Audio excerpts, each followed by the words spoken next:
Way too many Brews and Bros, man. We can change it. If we go to Thursday nights, we'll call it something different. That's what we're going to ask you tonight about an idea, summertime idea that might go into season time idea if that happens, if there is a season, which would be sweet. We hope there's a season. Right, Ben? Yep. Yes. They really got to hopefully play football this year. I would very, very, very much like it if they played football this year. It's got to be safe, but hopefully they can find a good, fun way, a good, safe way to do it. Test, contact trace, do all that business. But come on, man. The Aarons want to destroy the NFL this year. That would be what we want to see as well. Welcome, welcome, Packers fans. Brews and Bros, number 17. Ben said that's way too many Brews and Bros. Ben, why do you say that? Because we got nothing to talk about. Nothing to talk about. Football. No football, but somehow we managed to talk about stuff. And I would like to think bring a little bit of joy to at least a couple people in this world. Yeah, mom and dad. You see how I set you up? I'm like the best softball pitcher of all time. Yes. I'm a setup guy. Setup guy. All right, I got to get rid of this real quick. There it is. Oh, Bernard's here. Saw that. I'm coming back, Bernard. Don't worry. Yes. Get rid of this puppy. Oh, that's exciting. Ben, I have a surprise for you. I have a surprise for you tonight. I have a surprise. And I'm going to hold it till later on when I know that Nico and some others are around for sure. We might have a surprise, scary guest dropping in on us as well in just a little bit. So I'll tease that for you too. But there's breaking news. Breaking news. You want to hear it? Sure. Aaron Rodgers and Danica Patrick have reportedly broken up. Not Highly surprised. important breaking news. And it's being reported by a Chicago NBC sports outlet because they want to try to at least enjoy a little pain or something or unrest for Aaron Rodgers. Here it said, I'm just going to cover for you that all you are very interested about the Aaron Rodgers, Danica Patrick relationship. The red flag, of course, there was a red flag that you should have saw this coming, was when Patrick unfollowed Rodgers on Instagram. So when that happened, you should have known it was coming. She also deleted a few pictures of them from her feed. Pretty standard breakup fare in the social media world. Whoa. Oh, but Aaron still follows her because he's a nice guy. Speculation apparently grew in Patrick, who started dating Rodgers around the time she retired from race car driving, was not with him at the recent American Century Championship where he was playing in the celebrity golf tournament. Her reps have since confirmed they are no longer together.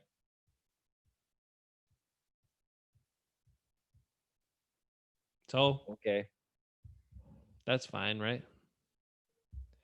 I don't know. I don't care. The roads in Green Bay are safer because apparently you heard her talk that one time in her interview with him or something on her when she was trying to create her podcast and he was one of her first guests or, whatever. I don't know. Maybe she's still doing the podcast.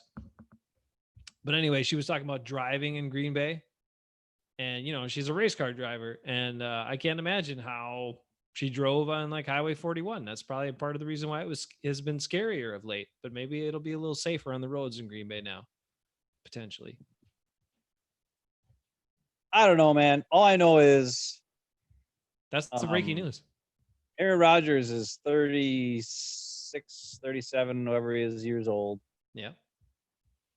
And I think he's the only quarterback at that age that's not married in the NFL. Come on. So I don't know what that means other than the fact that apparently he doesn't get along with people. Stop it now. You cut it out. His family. Plus, I mean, let's be honest. We all know Aaron Rodgers is like one of the smartest people around. And I don't think Danica Patrick is known as one of the smartest people around. And when you watch that interview, with her and him on her podcast, because I've watched it, it just doesn't. There's nothing there, dude. Like there was nothing there. It's just weird. It's like he's it's not as bad as Olivia Munn, who like I don't know if she even has brain cells in her head, but it's one of those things where it's just not, even when it happened, I was like, this is a weird match. It's just a weird. It was weird. It was weird. And They're all weird matches. She's super short and tiny too. It's kind of crazy. But I don't know. Whatever. He helped put Olivia Munn on the map. Corey Bayless Made it.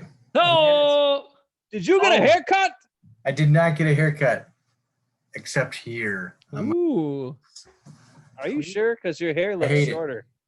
Well, maybe this. I've had that since the last time I was on. Oh. Yeah. Your beard hit it. Yeah, very well. Pretty much. Don't question if you got a haircut or not. Apparently, that's a point of contention here. I got to get some stuff in the chat here quickly. Bernard's here. He says, "What up, boys?" And he also says Cowherd might bring up this breakup in his next show, which is probably true. He's gonna. Ben, I did go and watch all the things I said. I did go and watch the Baker Mayfield interview, which was fun. I like that. It was awesome. That was very good. Yeah. He doesn't take any crap from Cowherd. He's like, as soon as Cowherd starts saying stuff, he's like, "Oh yeah, really? What about this? Oh really? How about that? Oh really? Maybe you should actually do your due diligence when you're going to talk about somebody before you start talking smack about him." And he just shuts him up. And after that, Cowherd never said a word about him again. So maybe Rodgers should just go on there and shut his ass up. Early on in the interview too, Mayfield asked him, he's like, "Have you ever played quarterback?" And then Cowherd was like, "Oh yeah, I play." He's like, "Past high school?" And then he's like, "Well, it's like, no. Did you ever play quarterback past high school?" "Well, no, I didn't know. No."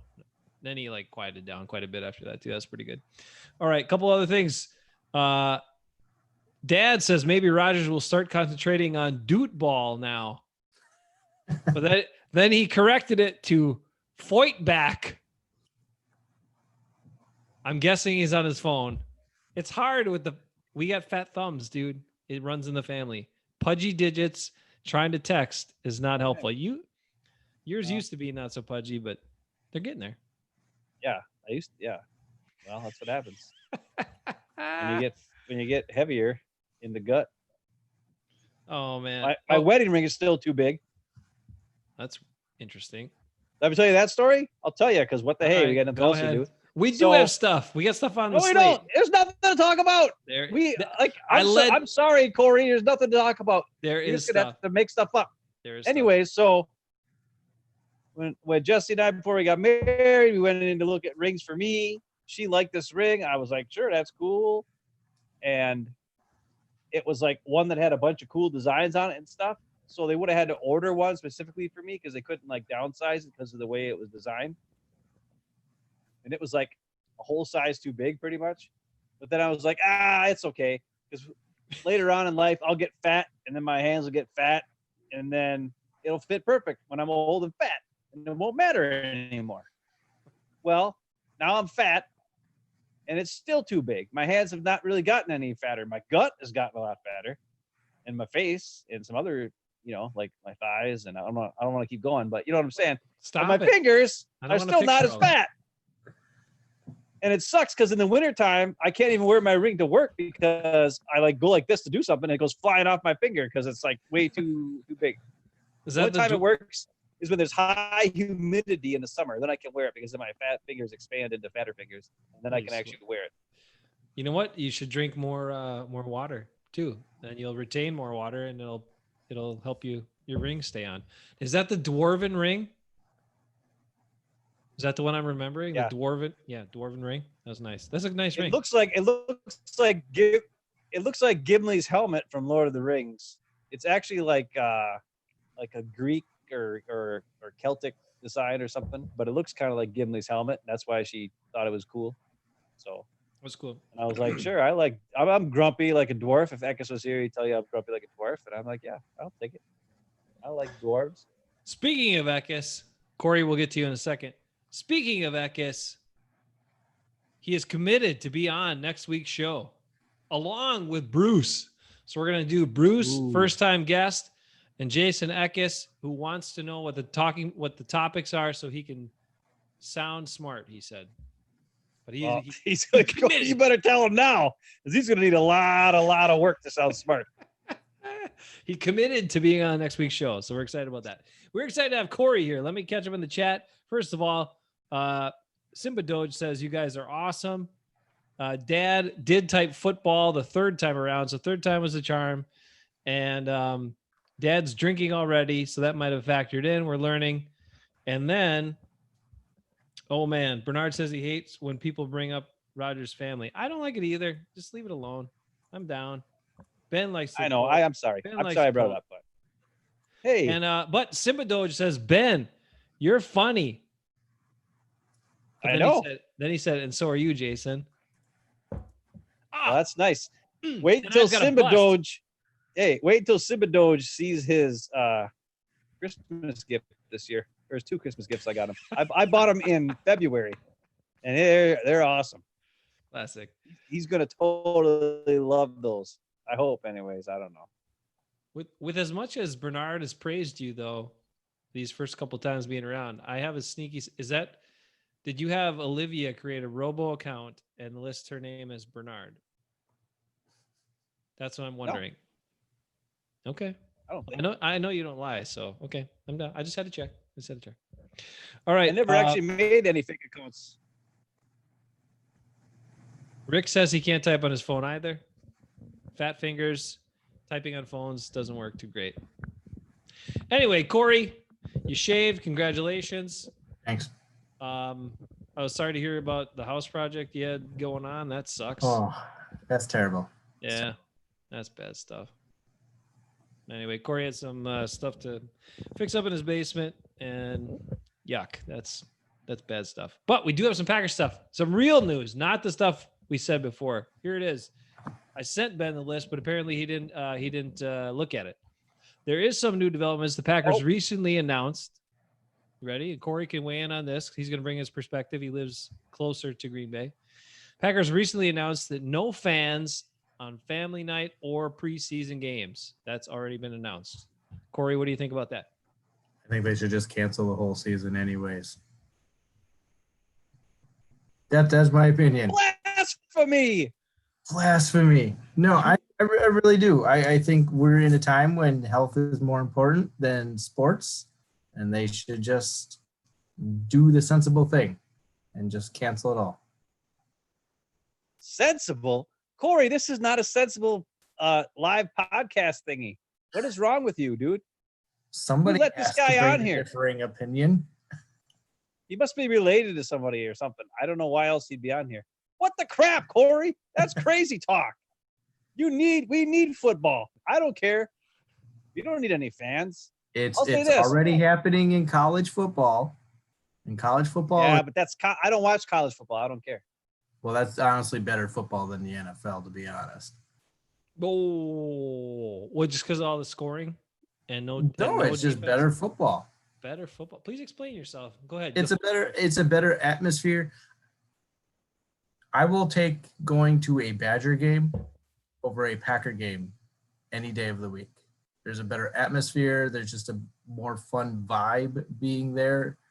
And I think it's just a more entertaining football game than what you'll see with the Packers or in the NFL in general. I'm speechless. Wow. I That's can't the even- reason I like don't college even know what to basketball more say. than the NBA. Okay, that's enough. College basketball is a bunch of crap. NBA is bad. isn't?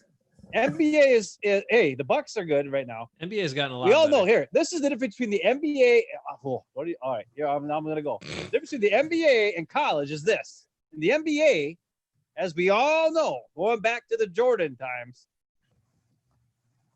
big time superstar players get all the calls, and then there's guys like Scott Williams who comes in off the bench and gets 3 fouls in a minute and gets screwed by the refs. We all know that happens. And it still happens to this day. But in college basketball, the entire bullcrap team gets all the calls.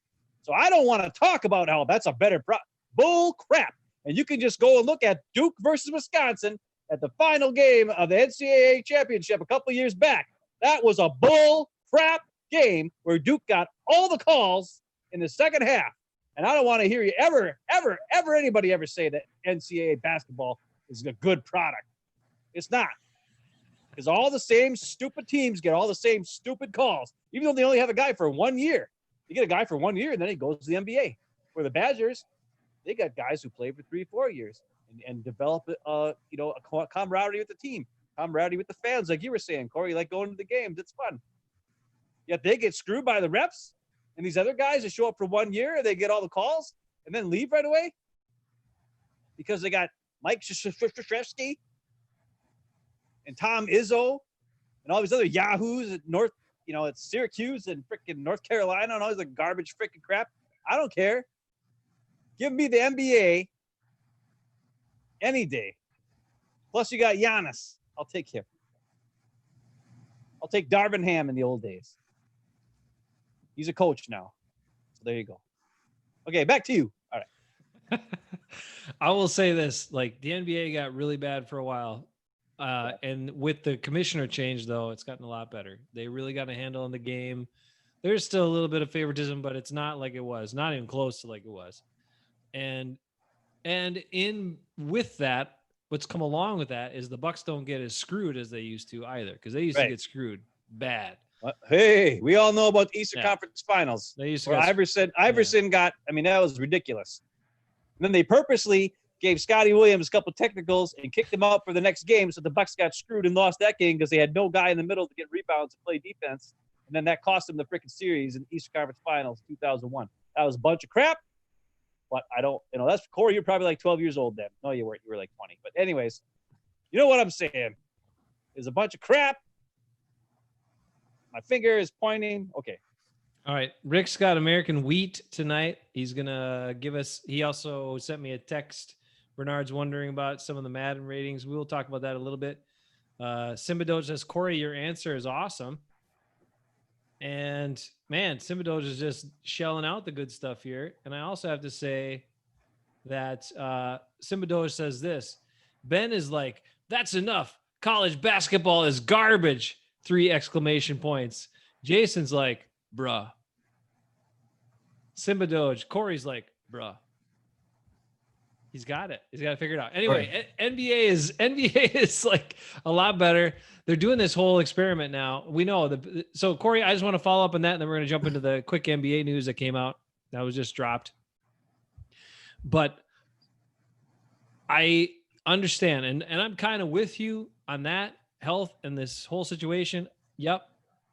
But man, I'm just hoping somewhere, some way, somebody really smart can figure out how to do this in a safe way, because I want to see the Arians kill everybody this year. I want to see them kill the NFL, because they're both going to be so mad. They oh God. And it's Jones' last year of his contract. What do? Do they give the Packers an extra year then if they shut the season down? I don't know. I don't know how that all works. But if they say, well, no, the guy's still a free agent at the end of this year, and you lose Jones last year of this contract, that might be the end of Aaron Jones and the Packers. We don't even get to see him again. That would be a travesty, Corey. A travesty. I'm not denying that fact. I'm just looking at a more pragmatic approach here.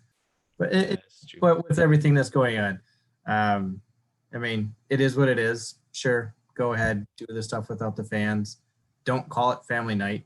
It ain't family night anymore if there's no fans there. I saw that right away. I was like, come on, can we just change that to Lambeau practice or something of that nature? Yeah. But, I mean, I was watching. Still televise it. Ooh. Yeah. Well, I mean, I was watching something. I don't know if it's Florio today or if it's Pat McAfee. One of those two I was listening to at work. And they said that NFL teams are able to have two, like, two things for the fans in their stadium this season, this preseason or whatever. Because, like, instead of they always have open practice or whatever all year long in training camp for some, like, especially the Packers, as we all know. So they said that every team can have two open events for fans to come to. It has to be regulated with whatever, how many people between each other and all that kind of garbage. That's why I was kind of surprised that you just said that the Packers were not going to have any fans at Lambeau for a family night or for a preseason game. So I don't know, because you think if those are the two, the two things you can have fans for, have it for a preseason game and have it for like a family night thing. And I don't think they're only gonna have like one preseason game anyways, from what I understand, because they're not gonna even mess around playing games because they're so far behind on, they've installed the offense like mentally over like we're doing over Zoom and stuff, but they haven't actually run any plays or gone through anything with anybody. Plus the guys aren't in football shape. So how is that going to all happen before they can play a game? I mean, it's going to be weeks and weeks. They're going to have at least 2-3 weeks of practice before they can even get into like shape to play a game. So I don't know.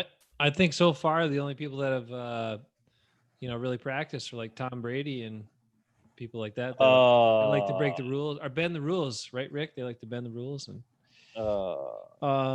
that's not nice. Okay, here's the other news though. I think Corey's point is well taken. We'll see what happens with the whole season. And the other part is, Ben, the Packers have been very, very progressive and very out in front of everything, regardless of what the league was saying. I mean, even with the racial stuff, making their own stance, coming out publicly, doing it. Same thing with this. So maybe they're just saying, hey, we're not going to take the minimum requirement that or whatever leverage that the league is saying here, that we can still do these things. We're just going to be smart about it and say no fans at all for these things right now. And they're probably waiting just in case, to see, is there going to be some controlling, some turnaround.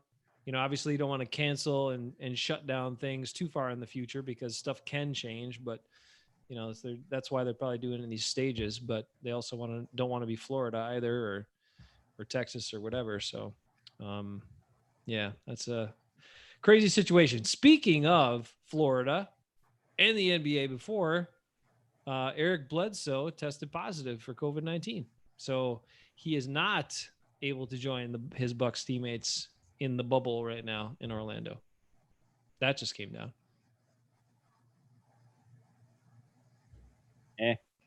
Bucks? I don't know. Yeah, Corey doesn't like the Bucks.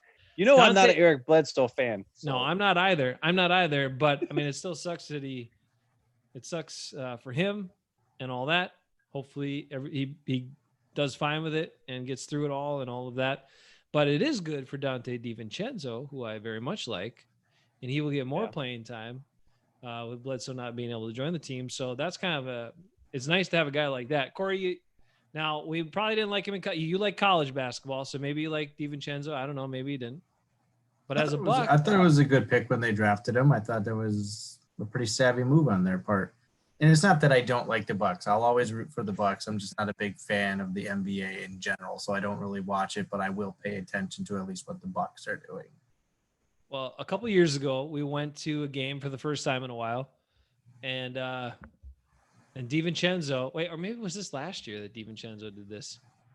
Must have been last year. Okay, so DiVincenzo, it wasn't this current season they're trying to finish. It was the season before, and DiVincenzo wasn't playing as much during that time, but he got in the game, right? And I didn't know a heck of a lot about him. I don't watch college basketball that closely, whatever.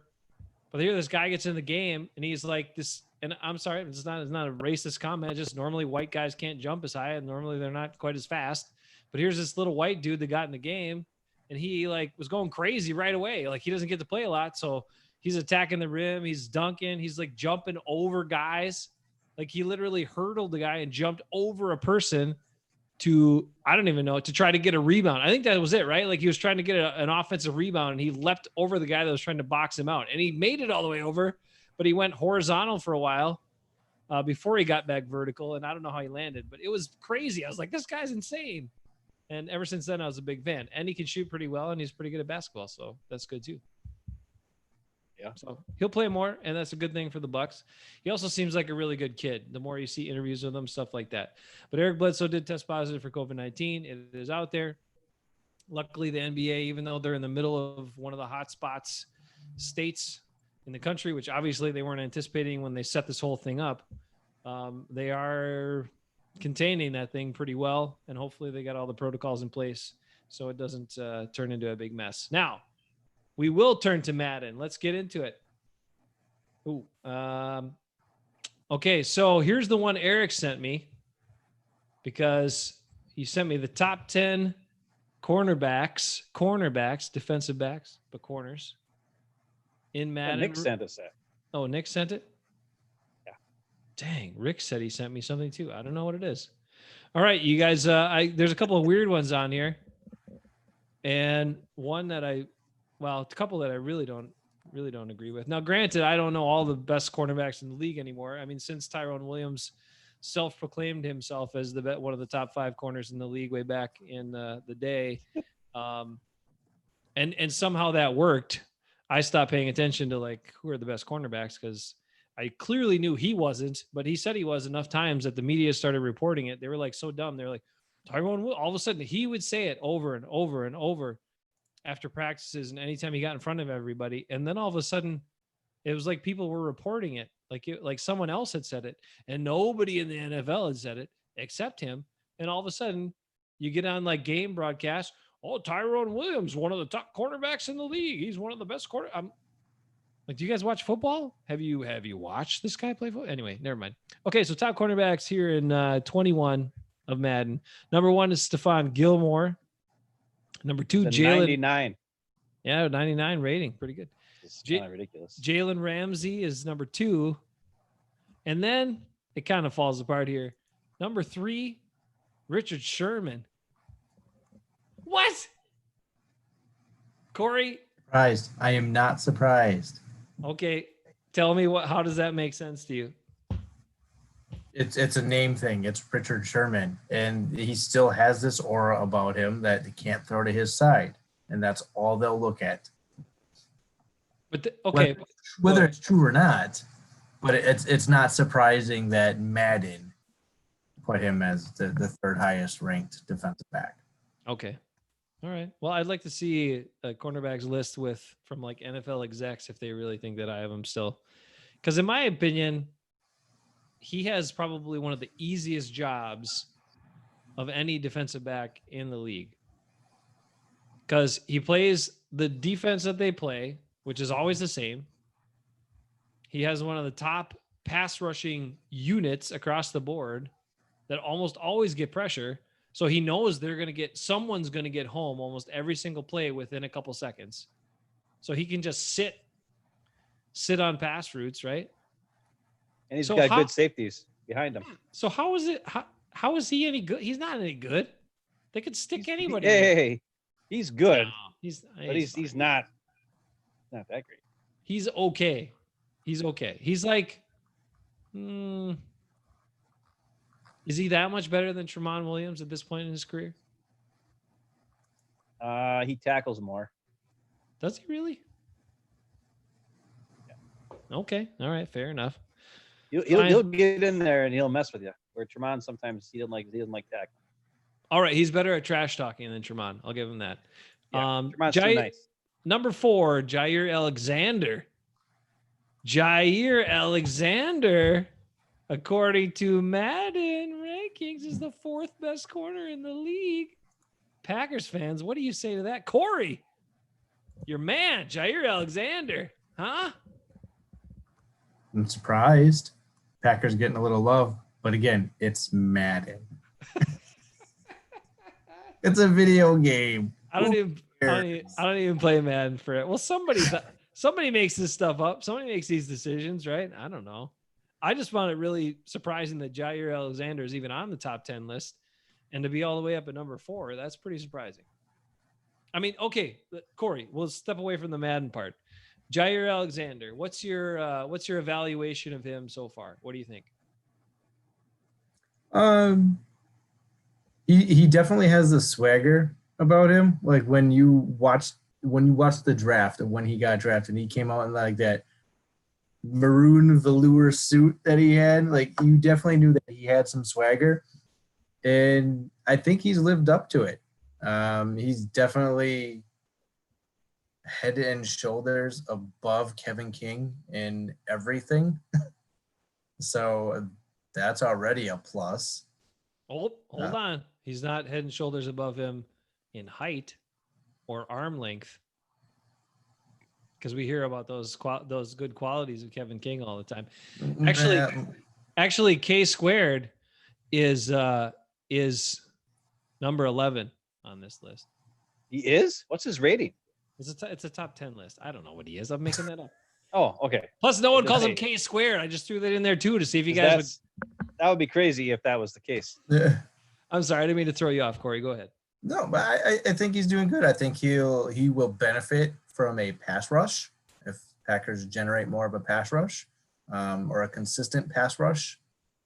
So yeah, I think he'll definitely be a top cornerback. I think he has all the makings. Okay, I'll say this about him. Like Ben and I have talked about him a lot. We talked about it a lot during the season, and he's still got definitely some inconsistencies with his game. I do like the fact that he is confident. However, I've said this. I said this during the season. He thinks he's a lot better than he actually is, which also means when his contract is up, when his rookie contract is up, he's going to demand top dollar. And I don't think he's worth top dollar. Maybe he can prove me wrong and change it, get that much better in the next couple of years. I'm not sure, but he's pretty good coverage guy. He's inconsistent tackler. Like sometimes he's a great tackler. And then sometimes like go back and watch the NFC Championship game. I mean, he was like nowhere to be found a lot of times, or he was getting blocked, like allowing himself, Clinton Dix style, just allow the guy to block you for a while so you don't have to tackle the running back. That stuff, inconsistency there is disappointing. And I know a lot of corners don't want to tackle, but there are plenty of them that do want to tackle. And that to me, the coverage part, yes, but the tackling also has to be there. You got to be a willing tackler. Got to at least get guys on the ground. You don't have to be a big hitter, but you got to get guys on the ground one way or another. And even though he made one of the best tackles, best plays of all time that we've ever seen against the Vikings, and Ben and I have commented on it, and I'll never stop commenting on it because it was so great, where he actually tackled a Viking with another Viking. It was fantastic. Awesome. One of the best plays ever by any Packers defensive back in the history of all time, of more than 100 seasons of Packers. Herb Adderley would have been proud. Everybody's proud. He still has times where he's not tackling that great, and he's not as fast as you like him to be. So when he gets beat, it's a little sketchy there. So, and I don't think the other thing is I don't think he's that great at press man. I think he's okay. I don't think he's great. So for that, all those things put together, I think he's good, but I certainly don't think he's in the tops in the league. That's my evaluation of Jair. Okay, now I'm going to rip your evaluation apart with my geniusness. Okay, let's hear it. All you have to do is look at 3 plays from the game against Seattle in the playoffs. One of the plays, he got beat off the line of scrimmage. Russell Wilson caught it, threw up a wounded duck deep, and Jair, instead of letting the guy catch it and tackling him, and run or letting the guy catch it and running for a touchdown, because maybe he got beat, he tripped the guy up and got pass interference.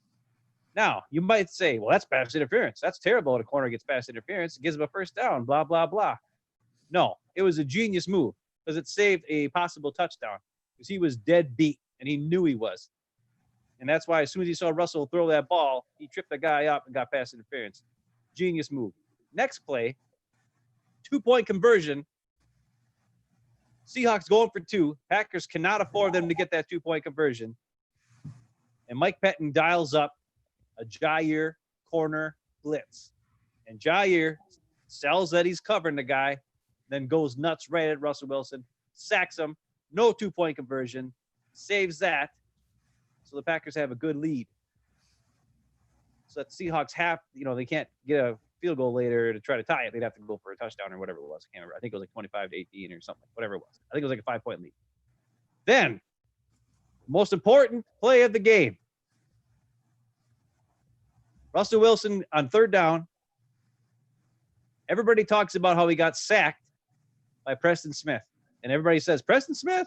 Oh, he was the tight end was supposed to block him, and he didn't. Then he beat the block, and he got in and sacked Russell Wilson. You know why Preston Smith was able to get sacked? or sack Russell Wilson? Because Russell Wilson was looking at the guy that Jair was covering. Jair jammed him off the line of scrimmage and slowed his butt down just enough for Preston to get there and make that sack. Go back and watch that play. Those are 3 huge plays, saving a touchdown, saving 2-point conversion, and on 3rd down, when we need to stop them, jams the receiver, screws up the play so that Preston Smith can get in there and make the sack. Maybe he's not the fastest guy. Maybe he's not the smartest guy. Maybe he's sometimes takes bad angles. Maybe he doesn't tackle the greatest once in a while. But he is super confident, like you say. And when a guy is super confident, he plays aggressive more often than not. And when you play aggressive, you got the upper hand. Because I will say this till the day I die. You play defense passive, that means you're done. Just go look at Darnell Savage for the whole second half of the year last year, and especially in the San Francisco NFC Championship game.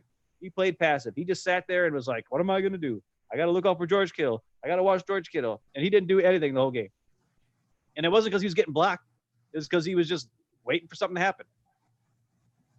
Where Jair made stuff happen. He got in guys' face. He got sent on the corner blitz and got the sack. Stop a 2-point conversion. When he got beat, he was smart enough to freaking mess the guy up, get pass interference, so it didn't turn into a touchdown. Those are plays I will take any day of the week. And they needed every one of those plays to win that game against Seattle because Russell Wilson was coming back doing all kinds of crazy stuff. And if it wasn't for Jair, Packers would have lost that game. So I'll take him. The other thing I'm going to say is this. He might actually be the 4th best corner. Because let's face it, it's tough to play corner right now. This isn't like when Craig Newsome could play corner and he could beat the crap out of guys off the line of scrimmage and do whatever he wanted. Remember Craig Newsome? Craig Newsome could not be a corner today. No way. Doug Evans still could because he's the man. But Craig Newsome, no way. But Craig Newsome was good back then when they needed him because he had Doug, who was the cover guy, and Craig Newsome was the beat the smack out of you guy. And those guys worked good together on the championship team 1996-97. Those guys were good. But nowadays, you can't jam guys hardly enough. They call crap on you. You touch them a little bit, you get a call on you. Everybody wants offense. Offense. Can't hit a guy late. You got to always, just like the game, all these different things. So all I'm saying is maybe being a corner is super duper hard. And Jair maybe is better than we all realize he is. I don't know. I'll take him. He might be the 4th best corner in the league. So there you go. Jair's the man. I don't know. I don't know. I didn't watch enough of Darius Slay and some of these other names that are below him in these ratings, but I one guy I still think he's probably not better than is Micah Hyde. Yeah, even though Mike is playing safety. Micah Hyde plays safety right now. Yeah, but he's still really a corner, but that's all right. He's a slot corner. He's a great slot corner. One of my favorite Packers of all time, Micah Hyde. You know what? Micah Hyde wasn't a corner. He was a football player. That's right. That's why McCarthy still wanted is. him. He still is. That's why they were like, football players. We don't need those. That was Russ Ball. He screwed it up. I know. Corey's favorite for GM, Russ Ball. Let me ask you a question. Who do you think has a higher Madden rating between Jair Alexander and Aaron Rodgers for 2000 Madden 21? Probably Jair, because I know what Rodgers' rating is. Yeah. Jair's, I think, a 90 and Rodgers a 89. Dang. And Tom Brady, are you ready? And Tom Brady has got a 90 rating. And are you ready for this? Drew Brees has a 93 quarterback rating in Madden. Drew Brees, who's not even in the top 21 quarterbacks in the NFL, according to me. So Madden obviously knows nothing. The other thing, Aaron Jones. You got Aaron Jones numbers, Jace? I don't have it. I got the quarterbacks. Rick sent me the quarterbacks. I didn't even play Madden. I haven't played Madden in 15 years. So. Yeah. Well, I played 3 freaking games today, all against the Seahawks for some unknown reason, against 3 different guys. Every time I started a game, it was a guy playing the Seahawks. I won the first game. Second game, I got screwed by the refs. And the third game, I won. I'll say this. You know how in real football, when the defender has his back to you and you're Aaron Rodgers and you can throw the ball to a guy who's maybe kind of not open, but he is open. Yep. You can't do that in Madden, especially against Bobby Wagner, because apparently he could intercept passes with his back. It's kind of ridiculous. It happened twice in this game. I was like, are you kidding me? Like, this guy, whoever had him, he wasn't even, I was like, okay, I got Sternberger. He's open. So I threw it to Sternberger. Somehow Bobby Wagner jumped in the air with his back to the ball and intercepted it. And I was like, what the crap? So I don't know. Madden's real tough. It's not the best anymore. It's not like back in the day in college when it was actually pretty good. But whatever. All right. Well, I'm going to give you the top 10 quarterbacks. I know, Corey, it's just a video game and we don't really care, but people sent it to me and they asked about it in the chat. People want to know. So we placate to the people a little bit. Mahomes, number 1. Russell Wilson, number 2. Lamar Jackson, number 3. Drew Brees, the 93 overall rating, number 4. Tom Brady, 90 rating, number 5. Rodgers is 6. Matt Ryan, number 7, Ben. Deshaun Watson, number 8. Dak is number 9. Carson Wentz. Everybody puts Dak at 9 and Carson Wentz at 10, pretty much. That's what I do. That's my list. I have those two guys there. Matty Ice. Just below Aaron Rodgers. And Breeze well ahead of Aaron Rodgers. I got Matty Ice at 21. Shocking. What do you think about those rankings, Corey? Any thoughts? Honestly, Dak should be higher. I like Dak quite a bit. I liked him when he was in college. I thought when the Cowboys got him, they got him as a steal. I thought he was one of the best quarterbacks in that draft. So I think he is an underrated player in the league, and he should be rated higher. I think he's worth what he's asking for. Got it. See, here's the thing about me with Dak that I don't know is I only watched him play against the Packers. And granted, all those times, everyone that played the Packers defense always looked awesome. So he looked great against the Packers defense. I was like, man, he looks like he should be, he's like one of the best quarterbacks in the league in this game. But I don't know how he looks in all the other games because I don't watch a bunch of Cowboy games. So I can't have a really good opinion on him other than the fact that, against all the Packers teams he's played against, yeah, he looked great. But his dudes are also wide open most of the time because Ladarius Gunter can't cover Des Bryant. And because once they got rid of, Micah Hyde, Packers stunk. Couldn't do nothing. And when they didn't get a pass rush, he's got all day. And you got Nick Perry trying to chase him down. He's too damn slow. So, I don't know. The Packers defense for many, many, many years made other quarterbacks look so good that I couldn't really judge quarterbacks very well because I'd only see him against Packers. Well, I'm going off of more what Dak did in college. No, I know. Texas A&M. And watching some of that stuff, I mean, you could tell that he had intangibles that, yeah, they were putting up huge numbers, but he was doing a lot of stuff. You could tell that he was a good quarterback. Like if you compared him to Baker Mayfield, who did, the same stuff at Oklahoma and just putting up huge numbers, there was still a difference there that, I still like Dak better than I like Baker Mayfield. Bernard echoes that Breeze is way too high in the Madden rankings too. So that's probably, I think everybody's on that boat. Okay. I do have something else. So remember how last week I have to step back. No. Yes, I will step back and then we'll get to my surprise for Ben. Last week I made a very strong error in judgment. The nostalgia of my memories of James Starks elevated him to the point where I said that he was almost as good as Aaron Jones or something to that effect. Yeah, I know. I was like, what?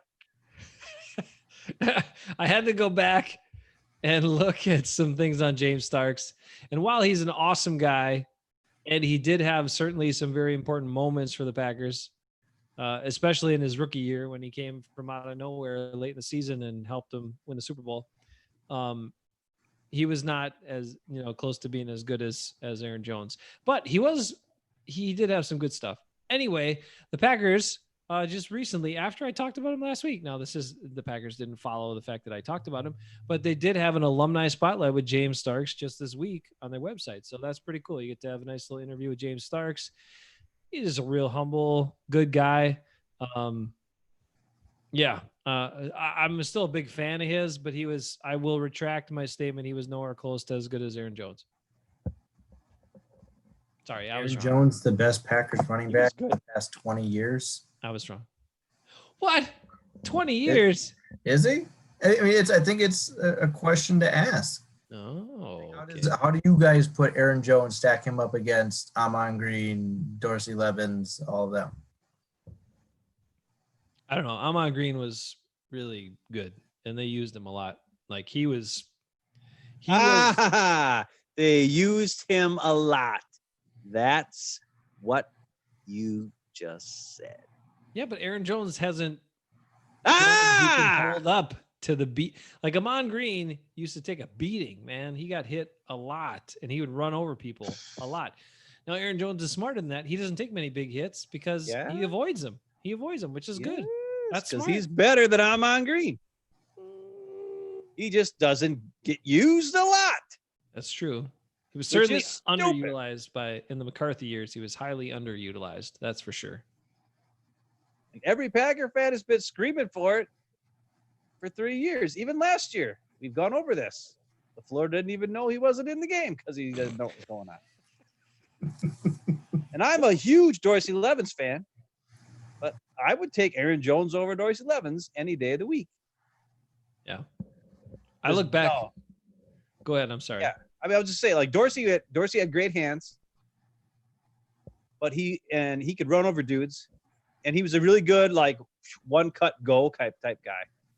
But Aaron Jones is, I mean, he can do the one cut go, and he can juke you out of your shorts, and he can take he can catch the ball downfield. He's not as good at catching the ball downfield as Dorsey was, or even James Starks for that matter. Actually, James Starks was actually a pretty good receiver downfield. When they used him, which wasn't much, but he actually had pretty good hands. I would say that's one area where Aaron Jones needs to get better at is catching the ball downfield. But he showed last year when he dropped one and he came back and caught the next touchdown on the same exact play and all that kind of stuff. But I would say based on speed, agility, ability to be useful in multiple ways, picking up blocks, who had the huge key block on that last third down play against the Seahawks, where Rodgers had to throw it to Jimmy Graham. If Aaron Jones isn't there getting that block on the blitz, that pass doesn't get completed. Sorry. It was a great catch by Jimmy Graham. Finally, he did something right. He caught a shoestring catch. Awesome. Rodgers got that ball just barely off. But if Aaron Jones wasn't there to pick up that blitz, who we know he had problems with that earlier in his career, he's gotten much better at blocking and being useful. So teams don't know if he's in the game. Is he going to be there to block? Is he going to be sneaking out? Is he going to be getting the ball and run? It's very different than a lot of other guys. And I got to be honest, I think Aaron Jones might be the best Packer running back of my lifetime. And I'm 40. I don't even know. How old am I? 45. Holy crap. Probably 46 soon. Speaking of that, Jason, you just had a birthday. Happy birthday, late. I said happy birthday on your birthday, but you know whatever. Hey, that's why I'm wearing the V-neck old man white T-shirt in honor of Dad. That's our dad's classic look: white V-neck T-shirt, khaki shorts, or dark gray shorts, and then black or navy blue socks with sandals. Terrible look, but it works for him. I don't know why, but it works for him. Anyways. I'm just saying, I don't think I can name a guy as dynamic or as good as a running back as Aaron Jones over the last 45 years. Okay, Jim Taylor, yeah. Paul Hornung, okay. But the Wood brothers, no. Dorsey and Edgar, I mean, they're good, but they weren't like dynamic, crazy guys who I was scared of. No. Hey, speaking of Edgar, hold on. I did check. Remember last week I asked the question late. I was like, who has more rushing yards in a season? Aaron Jones or Edgar Bennett? Because remember, Edgar had one 1,000-yard season. And Aaron Jones to this point has one 1,000-yard season. It was close. It was close. Aaron Jones had 1,084 or 85 yards. Edgar had 1,067 yards. Oh, Edgar doesn't But even have that. Edgar had a 3.4 yards per carry to get those 1,067 yards.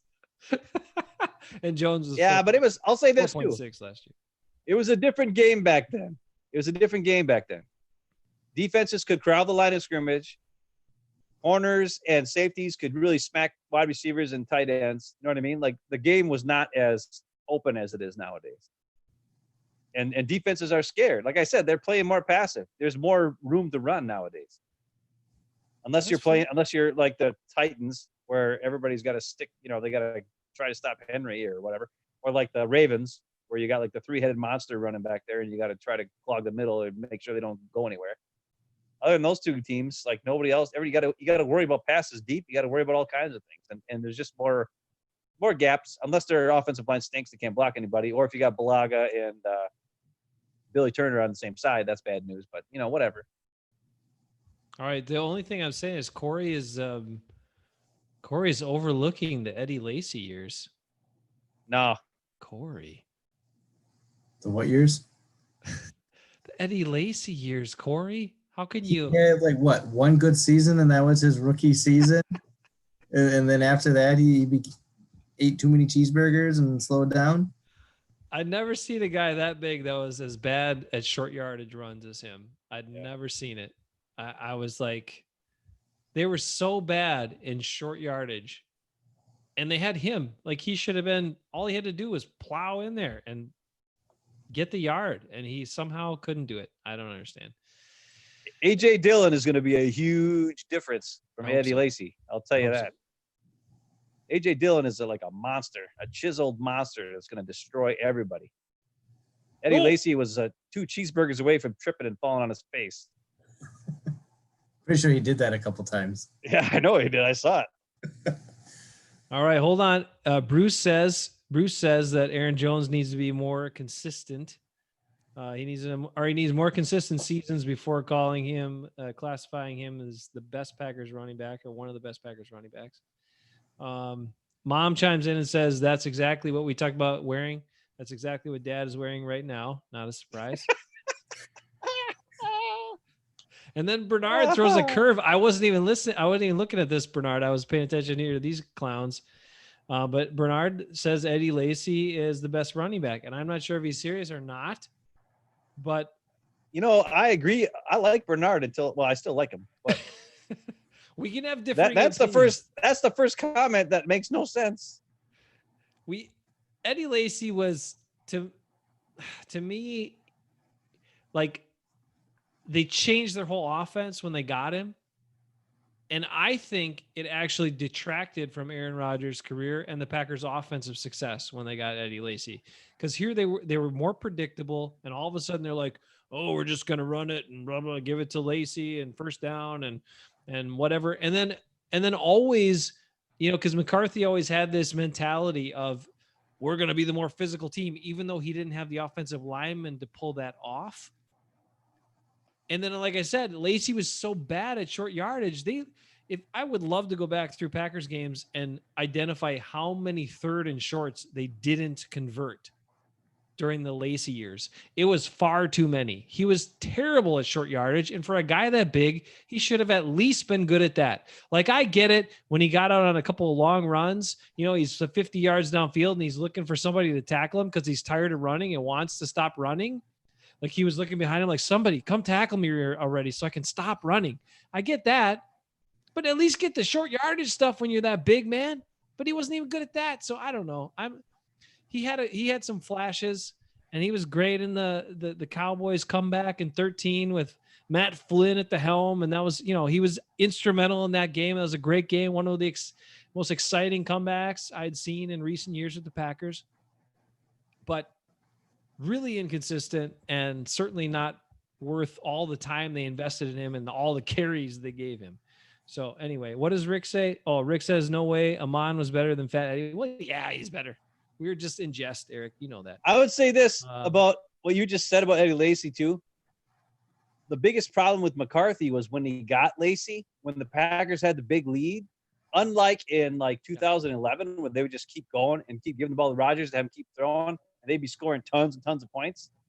In the second half, the Packers still had the lead, and then McCarthy would sit there and hand the ball to Lacey, hand the ball to Lacey, hand the ball to Lacey, punt, hand the ball to Lacey, hand the ball to Lacey, hand the ball to Lacey, punt. And that was a problem, and that's the reason why they lost the NFC Championship game in Seattle, and the whole onside kick thing happened.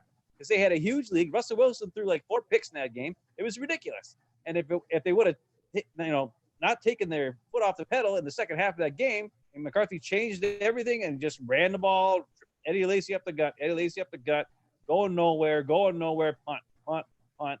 Let Seattle get back in that game. Then, of course, we know onside kick and blah, blah, blah. So it was a detriment to the team as a whole, as well as Rodgers' career, as well as the Packers had the best team they've ever had. Should have, in a while, or whatever. That was a championship team. They should have been playing the Patriots, and they should have beat the Patriots, not Russell Wilson losing to the Patriots that year. And that's the thing that bothers me too about Eddie Lacy. And the other thing is, I always remember when they talked to Eddie Lacy about his love of the game or whatever, he didn't care. He didn't like football. He's like, yeah, I don't like football. How can you not like football when you're a running back? Like, your whole job is to like get your butt kicked and run over dudes and get, you know what I mean? Like, if you don't love football, you can't really run. Like, what? I don't know. That's the one position, that and like linebacker or something, where you're always got to be in the middle of stuff.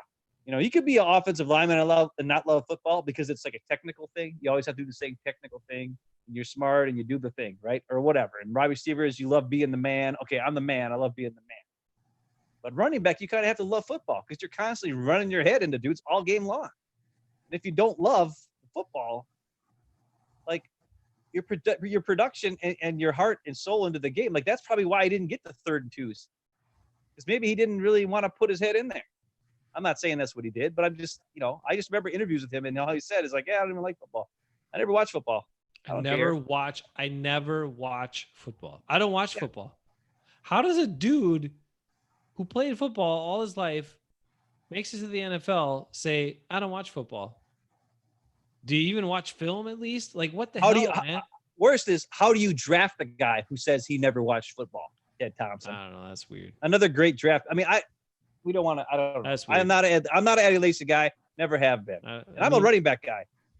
I like running backs. Yeah. And I did not a high fan of Eddie Lacy. Not a fan of Amon Green either.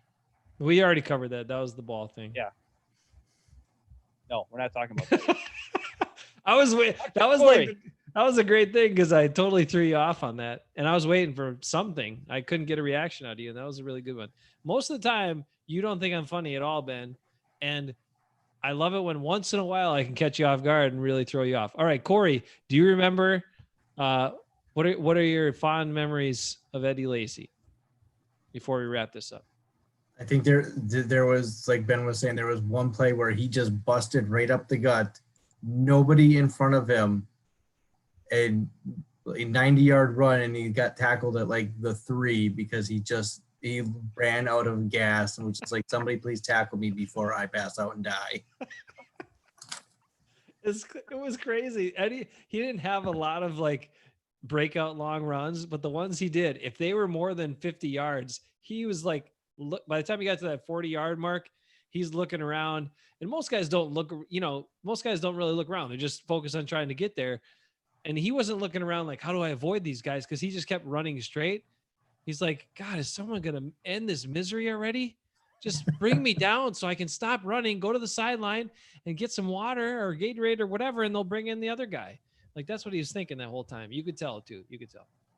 Anyway, Rick also thought he should have been a battering ram. He was not, and in short yardage. Jim Taylor might be the best Packers running back of all time, says Bruce, and that's going way back, and agreed. I think if you look at all the things and you look at old footage and stuff like that, like Taylor's great. I mean, within the way football was played during those days, but also just the production, reliability, consistency. He was fantastic. And that's why he's one of the classics for sure. It is hard to compare players from different eras, Rick points out. All right, ready for the surprise? We got to go to screen share for the surprise. Uh-oh. Uh-oh. Ben made this claim, and we got to see how accurate this claim is. We're putting it to the test, Ben. Uh-oh. All right, let's see. Tell me if it's working. I don't see anything. Oh, I just dang see it. Corey and you. Let me come back. I got to go back. Hold on. Oh, wait. Here we go. Is it working? Sure Do you is. see it? All right, Ben, here it is. Here it is. Can you tell me which one is Max Kellerman and which one is Nick McFarland? Out of No, these I can't. photos. I honestly can't. I couldn't find younger pictures of Nick. And then I needed to try to find one where he had a little scruff and wasn't clean shaven because that also detracts from the comparison. I think maybe what caught you here are the eyes. Because Yeah, the Kellerman's eyes got are those similar. bright blue eyes too, like Nick always has. But I mean, okay. I mean, there's some similarities, but I don't know that I would say they're twins or brothers. But here it is. Here's the evidence. I'll allow you to react or explain. You took like the most like pictures that look nothing like Max of Nick. Find the ones that look like Max because they're out there. I know they are. I tried. I looked at a bunch of them and I was like, well, I think this kind of looks as close to Nick as we would find. And You gotta find his college pictures. Okay. Corey, unbiased assessment. Ben made this claim that Max Kellerman and Nick McFarland are very similar looking. What do you think? Yeah, no. Nope. All right, we'll end the misery for Ben. Okay, there it is. Now that ruins Nick. Remember last week Nick was on and he had his name was Max K. He was all excited that I compared him to Max Kellerman. Now you just ruined it for him. Way to go. Oh, man. Now you made Nick sad. That's not nice. You know something I did look up. I'm sorry about that. I did forget to say this, but I looked up a whole bunch of like running back stats earlier in the week, and now I've forgotten some of them. But it was really interesting to go back and look at, Dorsey Levin's career, Amon Green's career, to see how effective he was during those years and stuff, and then see where Jones was at, and look at Edgar and some of the Packer running backs in recent years, just to kind of compare some of that. And I think based on that and based on what we've seen, if Aaron Jones can get another contract, which we hope for, I think he has a chance to most likely be the best Packer running back in the last 20, 25, 30 years, whatever it is. So, but I think that's still a big if at this point, right? I mean, I know the Packers had that agreement with the league to keep Aaron Jones off of these top 10 lists. So he, his price goes down a little bit for him, but I I don't know. I mean, and you've got that whole class, like some people have been, Tom Grassi did a show about that or whatever, about how the 2021 running back free agent class is insane. I mean, so that could come to the Packers' aid in signing him back, because there's going to be so many running backs that likely could be free agents that are very good. So I don't know. I would love it. I'd love to see him back at least for another 3 years, though. That would be awesome. I think what it comes down to is just the eye test, dude. When you watch the games, when you watch him move, he does things that no Packer running back has done in my lifetime. There'll be a guy in front of him. He's 2 yards in front of him, and somehow he makes that guy miss in the open field. He very seldom gets tackled when he's in the open field. Like hardly ever. And then there's times where his offensive linemen get blown up, and as long as it's not right directly in front of him where the play, because a lot of times it'll happen where he gets the ball and then Billy Turner got his butt kicked and then he gets tackled right away. But there's other times where he gets the ball and there's a guy in his face and he can still get away, and it should have been a 5-yard loss, and he ends up getting like a 2-yard loss. And it was one of the best 2-yard losses I've ever seen. It was like Barry Sanders style. Now, he's not Barry Sanders, don't get me wrong. He's not that same agility. But he's got agility, speed. He can run through some tackles too. He's shown that. and he's able to take it into another gear at times on speed, and that's something that people just don't give him credit for. I don't know why. When you watch him, like it almost makes me sad that the Packers don't have an indoor stadium when it comes to Aaron Jones, because I think if he played in like a dome, he would kill everybody. Because whenever he plays in a dome, Dallas this last year against the Vikings, against Detroit, he was the whole offense. He saved the day. And sometimes he plays at Lambeau and he trips up and falls on his face every now. Like sometimes he's in the open field and he trips because he got the wrong cleats on or whatever. So I don't know. I'm just saying, like,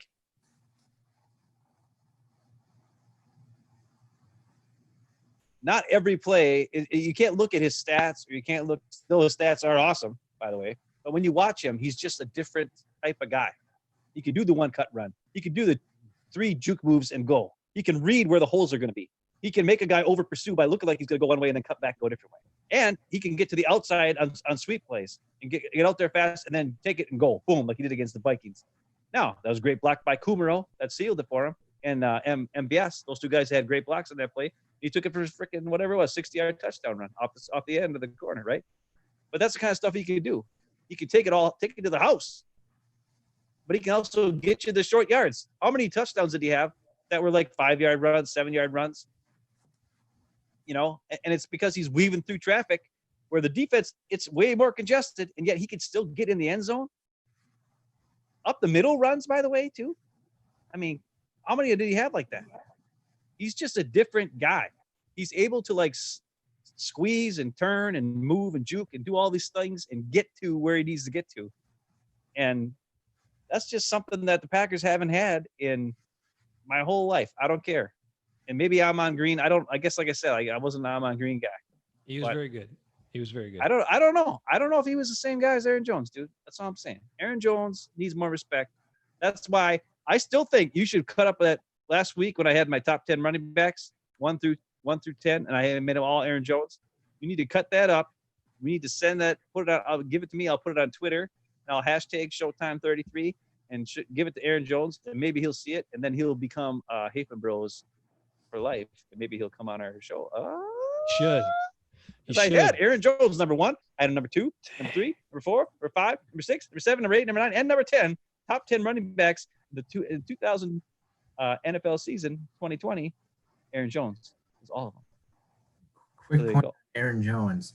The Packers need to make signing him a priority, not just for keeping the running back position stable, but because he will be the reason that there will be a successful transition from Aaron Rodgers to Jordan Love. Corey, don't get ahead of yourself. There's no transition from Aaron Rodgers to Jordan Love yet. We all know in 2 years Rodgers is gone. The writing. No, we don't know that. Corey, we're gonna have a Jimmy Garoppolo. We're gonna trade Love. Yeah. I was just about to end this show, and Corey has to say this crazy stuff. What the hell, man? Food for thought. Corey. All right, I like that food. I don't like it either. That's not good at all, man. All right, here. Like I don't know, Brussels sprouts. I'm on green. He's 43 years old. All right, I'm on green. I'm gonna tell you real quick, Ben. So I looked at some stats here. Good for you. All right, I'm on green. In 2001, had 1,387 yards, 9 touchdowns. Does not even look at his receiving stats. They got him broken up here. So, but he had roughly around 400 yards receiving. Actually, that year he had almost 600 yards receiving. And then he had 400 yards receiving, 300 yards receiving. A couple of these other years. 2002 he had 1,240 yards. 2003 he had 1,883 yards, 5.3 yard average. And in 2004 he had 1,163 yards. And then in 2006 he came back with another 1,000-yard season. So Amon Green was pretty good. Pretty damn good. Eddie Lacy, he had his rookie year, he was 1,178 yards, 4.1 yard average. His second year in 2014, the year we talked about, 1,139 yards, 4.6 yard average, and he had 400 yards receiving that year. So, and then after that, it tailed off, and then he was in Seattle, and then he was out of the league. But Aaron Jones, when I was looking at Aaron Jones against the top running backs right now that everybody's talking about, he's most comparable to Saquon Barkley in his production. It's interesting. Really weird. And Saquon Barkley is 6 foot, 234 pounds. Aaron Jones is 5'10", 207 pounds. Except the big difference between all those other guys you mentioned and Aaron Jones is that Amon Green, Eddie Lacy, Saquon Barkley got 80% of the snaps and 80% of the carries on those teams or more. Aaron Jones gets 60% of the snaps and 60% of the carries. He only had 236 attempts last year. Yeah. Rushing. So imagine if he was actually in the game more and was used properly more often. Just food for thought.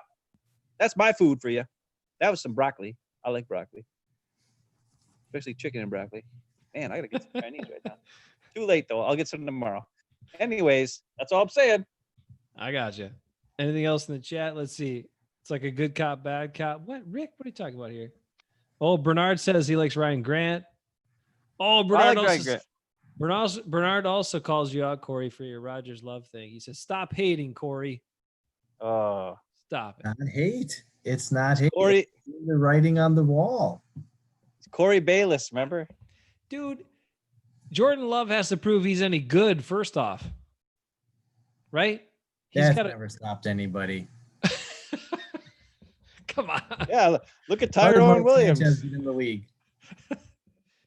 Oh man, if Goody's that stubborn, well, we'll see, I guess. But I would think Jordan Love's got to show he is capable before they would part ways with Aaron Rodgers.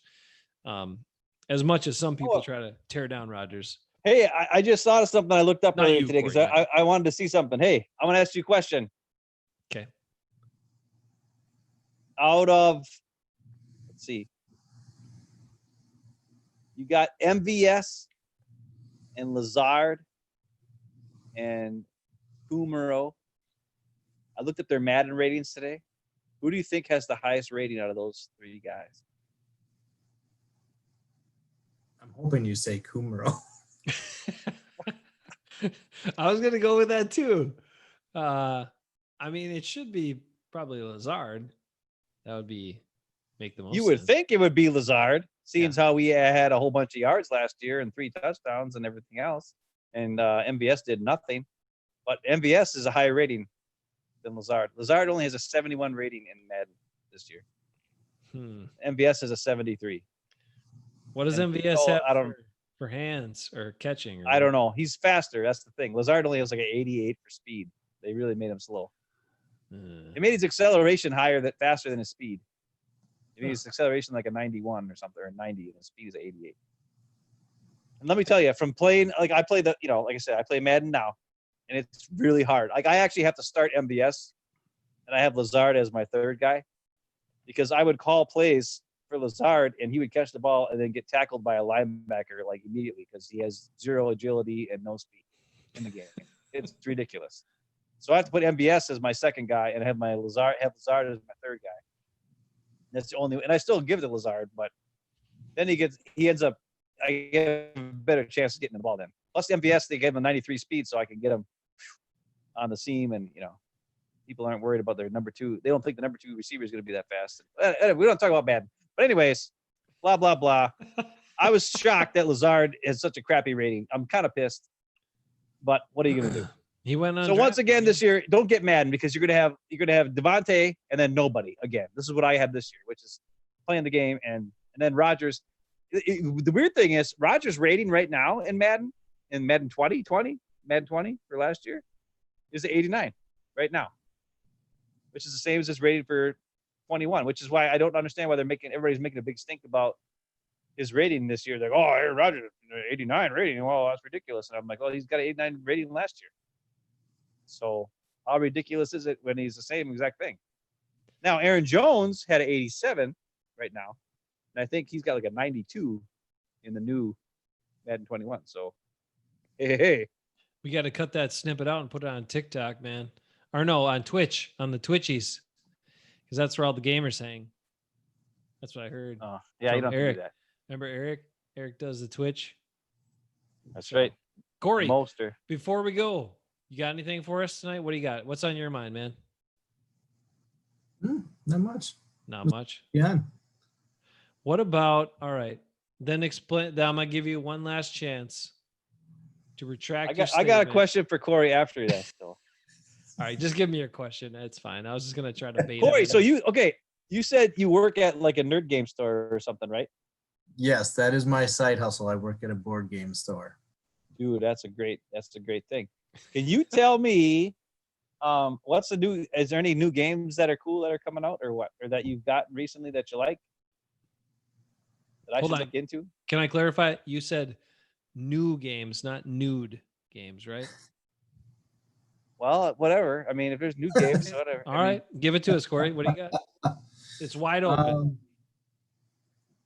I don't have much of the new games I'm playing. I just finally got into playing Gloomhaven with a buddy of mine, which for a few years. So that's probably the newest game I've been playing is Gloomhaven, which is phenomenal if you haven't played it yet.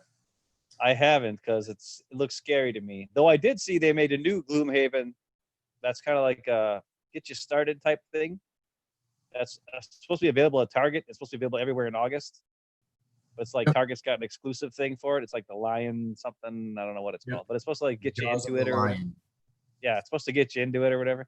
I know we're not talking Packers, Jay. Sorry, we're talking nerd games now. So whatever. That's okay. Another game I really like, Corey, you should check out Marvel Champions. That's an awesome game. I have it, and you can play. The best part about it is I kind of like cooperative games. It's a cooperative game. Plus, you can do it solo if you want, if you got nobody else to hang out with. So it's really good for, like, if you're in quarantine or, you know, all that kind of stuff. Though me and Grant are going to play that tomorrow because he's bugging me to play it. But every time we start playing a game, he starts whining. So I have to quit doing that. But that's a great game. Marvel Champions. It's super fun. I wish they'd make an X-Men expansion already because I'm a big X-Men guy, but whatever. That's not happening. Then you should do Legendary Marvel. Yeah, I don't know. I'm not as much into Legendary. Sorry. Well, it's the thing I don't like. Okay, the thing I don't like about it, Jason's like, what are you idiots talking about? I know. But the thing I don't like about Legendary is it's like the thing I don't like about the deck building of that game is you have like I've got like I can have 6 different Hulk cards, and I can have like, you know what I mean? Like it's not, you're not playing Hulk, you're playing, and then you also have to just play everything in your hand every turn, which is kind of lame. Like I kind of more like games like Marvel Champions where you build your own deck, or half of it anyways, and then you play the game and you can hold things back and make decisions on things, and you don't always have to play everything, and you're going against, there's different scenarios and all that kind of stuff, where Marvel Legendary is kind of more samey. Plus the X-Men stuff is really hard to find. Like I think the Dark City expansion or whatever is the one that's got Nightcrawler. That's the one I'd really want. That one's like nowhere to be found. You got to spend like $300 for something that was originally $400 or $40, and I ain't doing that. So I'll stick with Marvel Champions. Enough with the nerd game talk, but that's cool, Corey. And one of these days we got to get together and do some nerd games, but it's probably never going to happen because I can't leave Minnesota because apparently it's quarantine. Or is it still quarantine? I'm still not allowed in Wisconsin. Do we know? You've officially been banned for quite a while. Yeah. Really? Mostly because you talk trash about Aaron Rodgers. So just stay over there in Minnesota, dude. I didn't talk that much trash. Well, if we're going off of that, why am I not kicked out of Wisconsin, apparently? You're on thin ice, Corey. Oh. But your TJ Watt, the strength of your TJ Watt grudge against the Packers is keeping you firmly in Wisconsin's good graces. So you're fine there. Good. Now, that's good. I was just thinking, actually, what I was thinking, Ben, was I was thinking how much different Corey looks having less of a beard. And then I was also thinking that I only shave once a week. So my thinking is no longer interesting. The one thing I'll say about games is I like them when I have to think less. And I know you guys like to think more. So that's cool, but simplify it for me and then I'll play. If it's very complicated, I get lost or I think, I use my brain. Oh, hey, The other one thing. more other awesome game. Okay, Corey, what have do you you ever played Star Wars Outer Rim? got? Oh, Haven't, but I have that on my hold shelf at work. So when I get the money to buy that one. Dude, it is awesome. That's all I'm gonna say. Oh If you my ever wanted God. to, it's like the most awesome Star Wars game out there. I don't know. Star Wars Rebellion is a pretty fantastic. But that's a 2-player game, and it's kind of long, and it's I don't know. Outer Rim is 2 to 4 players, and it's awesome. You get to Right. play you can play as a smuggler, a nerd. I'm a nerd. You can do any of that stuff. It's really good stuff. That's all I'm saying. Check it out as soon as you can get it. Outer Rim is awesome. You guys should. I think I might take this off the live, and I'll leave. No. We're good. You guys can play one of these games. I mean, this is what you should do. You guys should Zoom and play a game. It would be fun. Maybe you should do it on your own another time. Anyway, all right. I think we got it covered. The big takeaway from today is Danica Patrick and Aaron Rodgers broke up. Other than that, it wasn't very interesting, right? No. Anyway, we appreciate Corey's time. Corey, formerly Bayless, now back to Kasich. We appreciate it. All right. Ben, me, have a good weekend, everybody. Stay safe. There's still crazy stuff going on in the world. Be careful. Be cautious. Don't not live, but live with some caution is a good thing at this point. And we'll see if the Packers play football this year or not. We'll find out more in the coming weeks. But right now, just a quick reminder, no fans at the practice, formerly known as Family Night, now changed to Lambeau Field practice, according to Corey. Good change. And at preseason games if they play them. So, all right. Have a good weekend. Take care of yourselves. We'll catch you all next time here on Hafen Bros on a Friday night, which, I can't end it yet. Damn, I was wrapping it up. We need your input. So write it in afterwards. Let us know. Would you prefer if we go to a Thursday night show? If we went to a Thursday night show instead of Friday night, how would you feel about that? We want to hear from all the regulars because we know you're our go-to people for this show. This is one of the reasons we do it. So let us know. Thursday night, better, the same, don't care, worse? Give us your feedback, and we might make a shift to Thursday nights instead of Friday nights. Either way, we'll still do at least one show a week. Okay, take care. Be safe.